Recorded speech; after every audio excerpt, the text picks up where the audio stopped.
screams desperation. Meghan and Harry anticipated not to afford to continue making PR antics.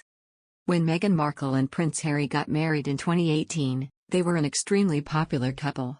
However, after Meghan and Harry stepped down as senior royals in early 2020, they had been making controversial moves that got them criticized. According to a royal commentator, the Duke and Duchess of Sussex can't afford to keep making PR mistakes. After Meghan and Harry stepped down, the couple tried to establish a private life in California. However, they continued to garner some public attention and criticism for controversial moves. In the spring of 2021, Meghan and Harry spoke to news outlets about their time in the royal family. They criticized other royals and made claims about mistreatments. During a tell-all interview with Oprah Winfrey, the Sussexes also accused one unnamed royal of making remarks about their son's skin color. Meghan and Harry also get a lot of criticism for living in a 16-bathroom mansion and flying on private jets. The couple is advocating for sustainability and the environment, so many onlookers see these moves as hypocritical. According to commentator Neil Sean, Meghan and Harry have been making PR mistakes. Sean also believes the pair should think more about how to brand themselves. On a serious note, I do think Meghan and Harry need to seriously think about where they are going to go with their brand moving forward, Sean said in a YouTube video on his channel. They can't afford with such bad PR, which is relentless. We're talking about the birthday video, the bench book, the New York trip. Sean also pointed out that Meghan and Harry would do better to avoid getting constantly negative reviews about their behaviors in the press. One bad review could be seen by 50 million people over the course of a month, Sean said.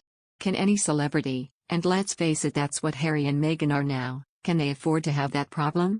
YouGov is a firm that has been conducting polls in the United Kingdom to find out which royals are popular among the public.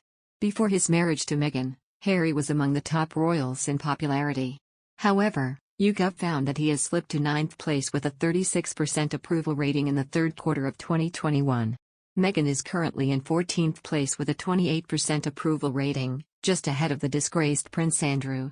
Harry's popularity has dipped so much that he is now less popular than Prince Charles was in the 1990s during his divorce from Princess Diana. Much of the public turned against Charles after his affair with Camilla Parker Bowles was uncovered. He had an approval rating of 41% in 1996. Experts recently pointed out Meghan Markle's newfound very clever tactic to build a half-celebrity half-royal for herself and Prince Harry.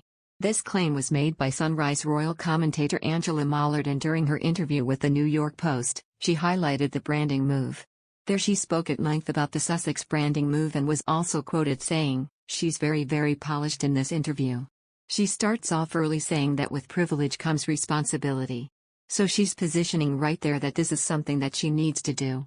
But as one of the senators said, and I thought was very interesting, she said, "I'm more interested in listening to my constituents and my electorate than I am in a royal ringing her about the issue." So there's a lot of beef about this, but particularly in the UK at the moment, if it's right or wrong to use her status this way. Look, I think what she's doing is being very clever. Not only that, she's almost creating this new brand, which is half celebrity half royalty. I think she's just on the edge of a lot of it not being okay. But that said, America is one of the only 6 countries in the world, as she points out, that doesn't have paid parental leave. It's very backward in a nation of that size to not have that provision.